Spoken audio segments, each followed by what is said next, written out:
waxer, you will be experience less painful and the best and also expected service that you can have. So this is very important. So I would like to share with you some tips. Will be around 8 tips that I would like to show you how to locate them in your city. Okay, so the first thing is very simple. You just go to the Google to look for the local salon for Manzilian waxing for you.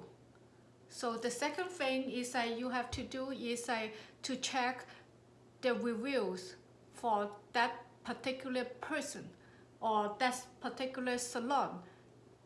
So the more positive review is the better, because this is other customers is already the guinea pig for you, so you don't need to worry about this and that. So it's very important, right? And another thing is also need to check is the waxer how long they have been doing a Manzilian wax. That's very important. A lot of people say, oh, I wax for the salon, I do in the salon for 15 years. But first of all, wait a minute. How many men they can see in a day? It's just not like me. I do it for 15 years. Focus or specific only on Brazilian and Manzilian waxing. So my customer base is basically if the 50-50%. So in the past, more like 70% are female and maybe 10% are male. However, today is a 50-50, meaning is I have 50% of my customers, they are men coming for our Manzilian wax, and also 50% for the female Brazilian waxing customers. So that point is still have to be checked out. Pretty interesting. If you find a person, a waxer, just come in to do the waxing job for you, she is pretty shy or kind of embarrassing when they see you naked. And you don't want them to be naked, or at the same time, you don't want them to be shy or embarrassing. You come into the salon, you just want the job done, and then you go home, right? So this is very simple. So if they're doing pretty well, basically they don't feel embarrassing. It's just a job like a nurse or the doctor. They will see you when they're naked. It's embarrassing, right? So it's a pretty common standard form. So the next one I will talk about is you go into the waxing room, you're making sure to check whether they have active license or not. Is the person's name posted on the license spot is match the person going to wax you? This is very important. Why? Because it's a waxer have a license.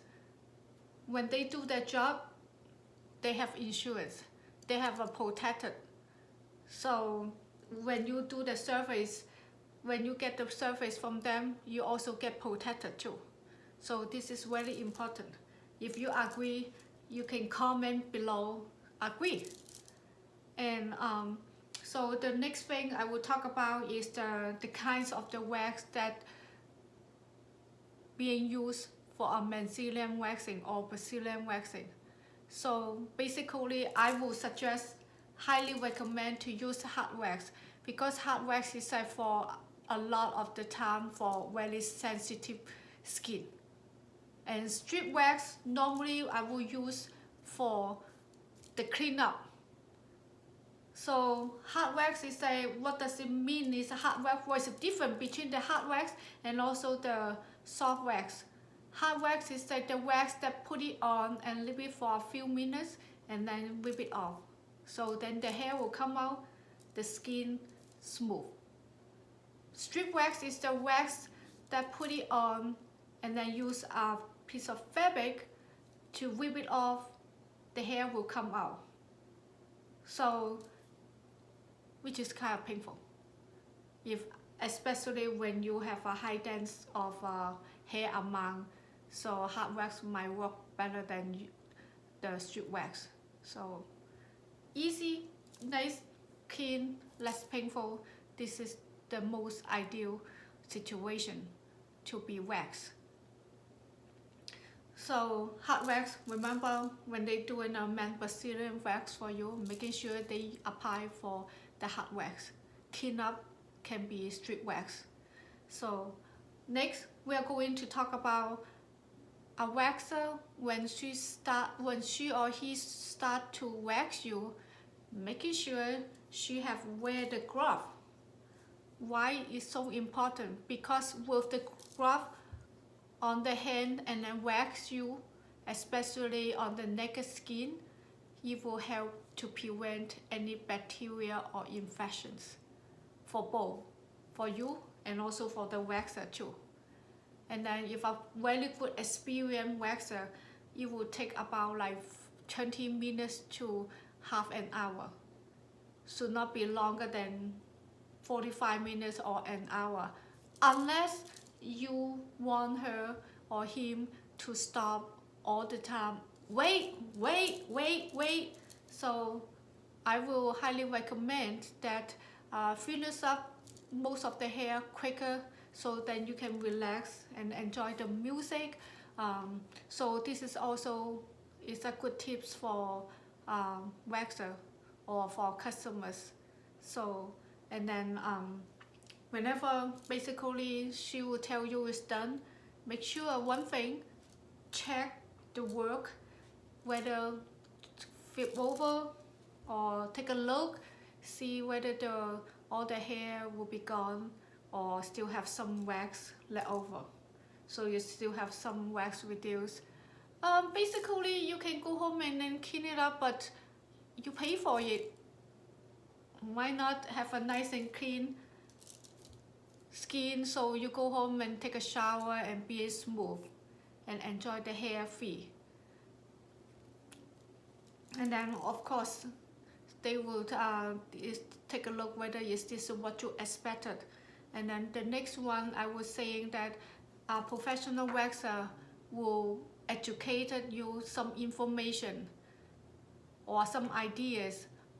What should I do with my skin after I get waxed and at home, right? So she will educate you. Basically, most important things is like put a lot of unscented moisturizer on the skin that you being waxed. This is very important. Keep them moist all the time. Ingrown hair will away from you. But just in case if really have ingrown hair coming back, what should I do? Okay, so there's a couple of the suggestions that most of the people will suggest you. You can apply some tea tree oil, which is a disinfectant functions, very good, natural and affordable price. The second thing is, or you can put some no bump sebum, just making sure is that keep the skin moist enough, and then rinse them good every single time, and then put some oil, tea tree oil or sebum that can help you to keep them moist all the time, but making sure it's not over moisturizer or make it greasy. It also cause problem too. So this is a very important. The last but not least is she will tell you how long you should wait for the next waxing appointment. I would normally suggest it's for 6 weeks for men or for 4 to 5 weeks for ladies, because it just surprisingly you can believe that normally ladies their hair go faster than men. I believe that because it's women like us, we experience more hormone fluctuation more than men. So men coming back in 6 weeks